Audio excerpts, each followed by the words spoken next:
This is actually the second time I've recorded this because as I was recording this video yesterday and talking through the subject of the upcoming trends and current trends, I had a little bit of an epiphany, and I really want to focus more on that specifically because I think we're in a really unique time in history.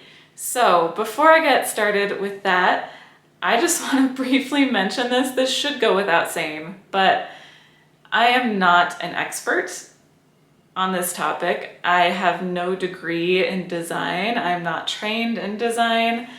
The only expertise I have is what I've learned from doing obsessive amounts of research over the last year or year and a half since we decided to build this house. So that is my expertise.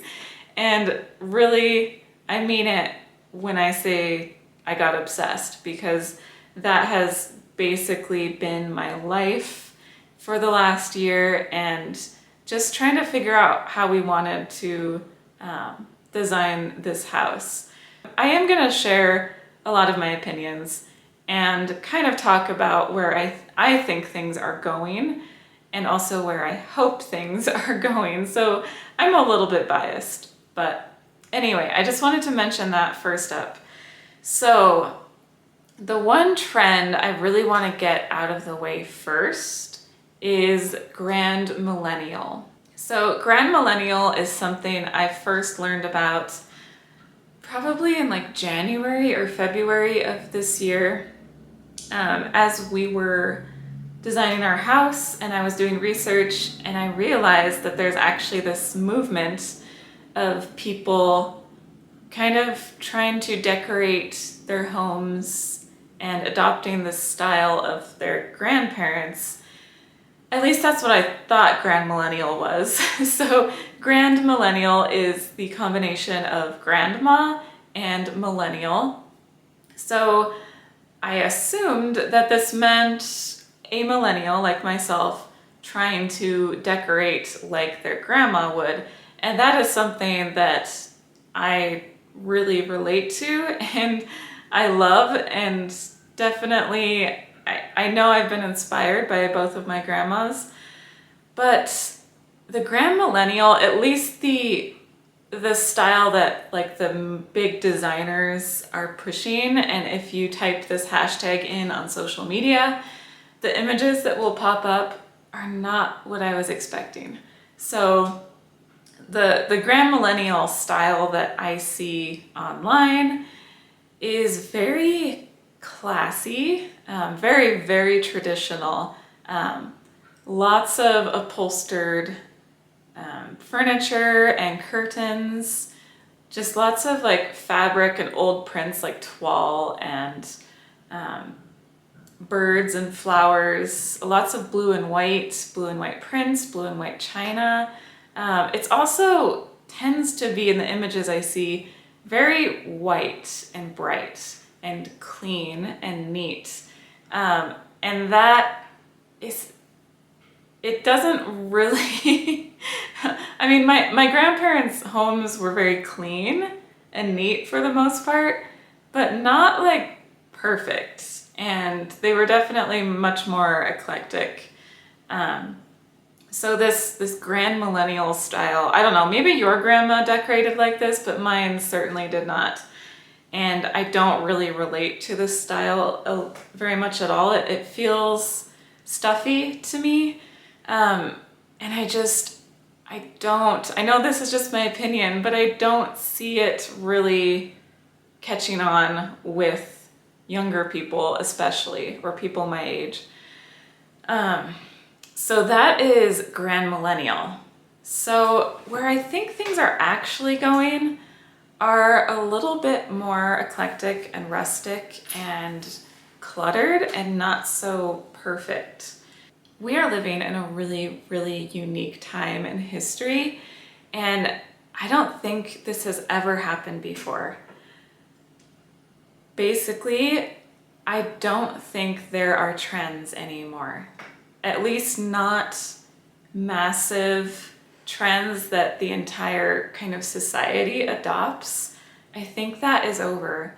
And there's a few reasons why and a few things I want to talk about regarding this. So I think because the internet has gotten so big, so massive, and a lot of us do our shopping and research online now, you can basically get anything you want. When we were designing this house, I was the designer and told our builder what to do and what to buy. So I did all the research and figured out exactly what we wanted. Our flooring, our cabinets, our countertops, appliances, I mean, everything for this house, light fixtures. And I was able to get everything online and do all the research online. And I wasn't forced to design this house with one specific style because there's so many different places to get things now. You can get used things on Etsy and eBay and Facebook Marketplace. I'm sure there's other options. And there's all these companies, even regular companies like Lowe's and Home Depot, they have so many different products, especially online. And so this is one reason why I think you're not really confined to trends anymore. There are influencers and people like Studio McGee that kind of direct the way styles go, but I don't think that it's as powerful as it used to be. Also, because the internet is so big, and I think because we're spending maybe less time actually in like real, not real, but local friend groups and communities and clubs and things, I think we're spending less time doing that sort of thing and more time becoming part of online communities and groups and cliques. So you actually have way more options. You're not confined to whatever is available to you locally.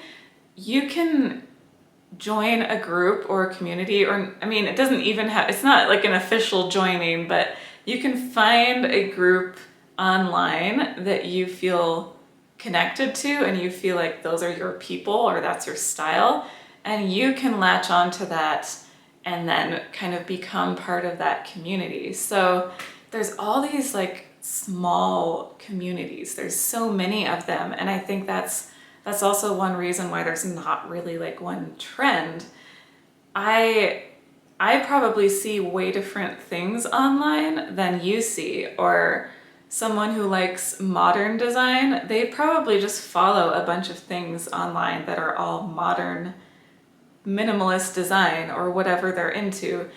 And what I follow is completely different. And the people I follow probably all follow similar people. So we kind of like have created a little like microcosm and a little, almost like a micro economy as well, because all of these brands that I'm attracted to and accounts I'm attracted to, we all kind of like feed off of each other. And it's really fascinating and exciting. I know there's probably downsides to this, of course, but it's really, really fascinating to me. So I think that trends in a way are kind of over. And now what we're seeing is maybe there might still be trends, but they're much smaller trends within these smaller groups. So it's kind of hard to explain and think about. It just feels very complicated and convoluted. Another thing with this is we have an obsession with our identities. That is something in the last, I don't know, 3 or 4 years, and especially the last couple years, I think that people have grown to be a little bit like obsessed with taking on an identity.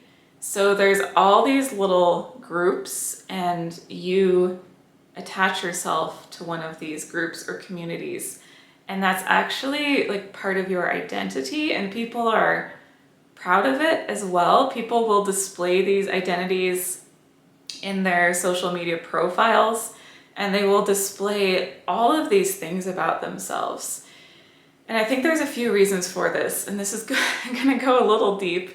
So I think the last probably 4 or 5 years, I think a lot of us have gone through really difficult times, perhaps losing friends, being kicked out of groups, being shunned from groups, no longer feeling like we can voice our opinions in certain groups. So I think because of that, people feel the need to, in their profile, literally put like what they are and what their beliefs are. So they'll put their religious beliefs, their political beliefs, their gender, whatever it is, like where they live. They'll put these things or hashtags in, they'll put these things in their profiles, almost like they're saying, this is who I am, and if you don't like me, don't follow me, because I'm putting it out in the open here, who I am, and I don't want to be attacked. I don't want to be part of a group that's going to criticize me. And I think a lot of us kind of have these feelings, and I'm not saying this is good or bad. This is just what I've observed. We have this, it's not only an obsession with identity, but it's like a need to protect ours. It's like a shield, actually. Putting all of these things front and center in your profile, it's almost like a dating profile. Oh my gosh, I just thought of that. Yes, it's like a dating profile online where you put these things in there so that you won't be matched with people that don't align with your values. Yes, I just had another epiphany. Okay. Yeah, it's really interesting. So now that I got that out of the way, I'm going to talk about what I think are some trends going forward. I know I just talked about how there aren't really trends, but I think there still are, and they are fairly big trends that I think kind of go across various groups. So the first trend that I think is going to take off more so than grandmillennial, but it's related to grandmillennial, is cottagecore.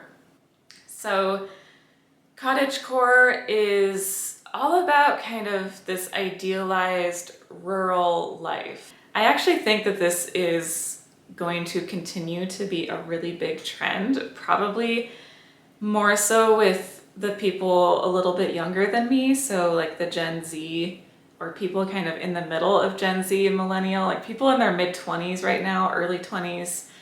I think this is going to be a really big trend. So as far as this relates to home design, I'm hoping that this means more kind of cottagey cabinetry, like kitchen cabinetry. There's an account called Deval Kitchens or Deval Kitchens. They're based in not London. They're based in England, and it's very, very classic, like quintessential English cottage. They're beautiful painted cabinets. They're not stained. They're painted, but their colors are just gorgeous. There's also a company called Farrow and Ball based in England, and it's just very earthy,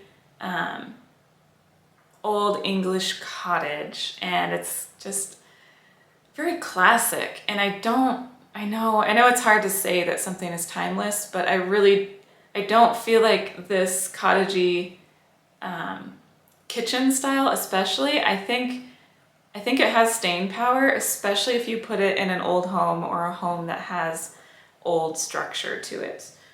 I also really do believe that stained furniture and cabinetry is going to have a comeback. And yes, I am biased. We chose stained cabinets in our kitchen that we had built this year. But I really think that it's more conducive to a cozy family lifestyle. We had white cabinets in our last house and they got dirty so fast. We don't have kids, but we have pets. And it was Washington, it was muddy all the time. And just with cooking, those cabinets, I had to scrub them all the time and they always looked dirty. And I would think if you have even a different color painted cabinet, they're gonna get dirty, they're gonna chip as well. Stained wood cabinets, you can scrub them, they don't chip, they don't really look dirty very fast. I hardly ever wash these cabinets and I'm sure they have dirt on them. But I think that people are looking for more lasting, durable, classic things for their homes. And that might be because there's not really trends. People aren't latching on to these like, what's the word? Disposable things as much. They're actually kind of figuring out who they are, what their identity is, and choosing something that is actually really classic and will work with them. I think a lot of people are thinking less about what is like super trendy now and thinking more long term. So I do think more classic style is coming back. Also, I think it's hard to describe this, less showy, and that kind of goes along with the fact that it's not going to be trendy. It's going to be just like, yeah, much more classic. And getting back to cottagecore and where that came from, I think that a lot of us have kind of suffered mental anguish over the last few years, just for many, many reasons. And we just are craving coziness. We're craving warmth and security in our homes. Maybe we're not traveling as much, so our homes are where we spend most of our time, where we daydream, where we read books and watch movies and cook, spend time with family. I think a lot of these more traditional pastimes like cooking and homesteading and even raising a family, I think that these things are actually becoming more popular and people are craving these things more. So I think there's going to be just a lot more authenticity in people's homes, but it's different because I think that people are also really craving beauty. So they're going to be looking maybe to the past and more nostalgic things for that beauty and that comfort. And also because maybe they're not going to be traveling, they kind of might be more attracted to a little bit of a old world feel in their home, which is, like I said, I think it's a little bit more conducive to raising a family and cooking and cleaning and homesteading and these trends that are on the rise right now.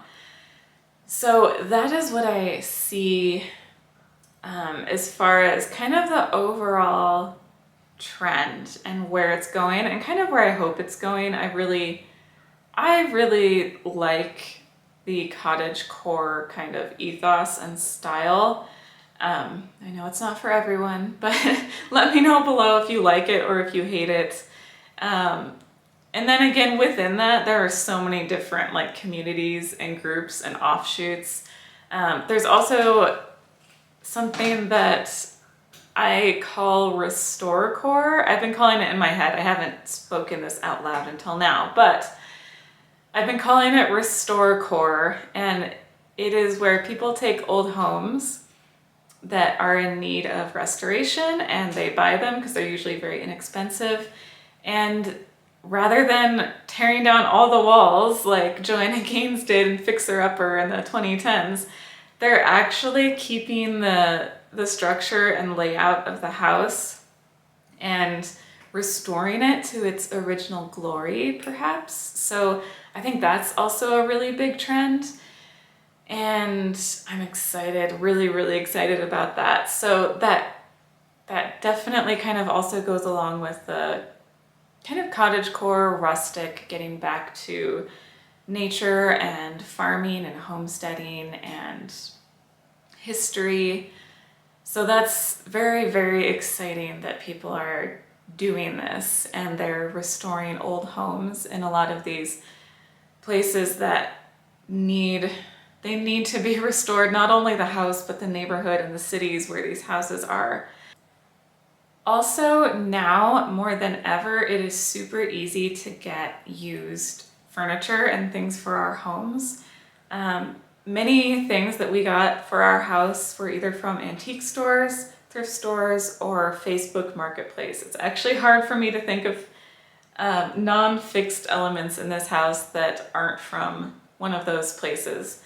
So I think a lot of people are going to have much more collected homes.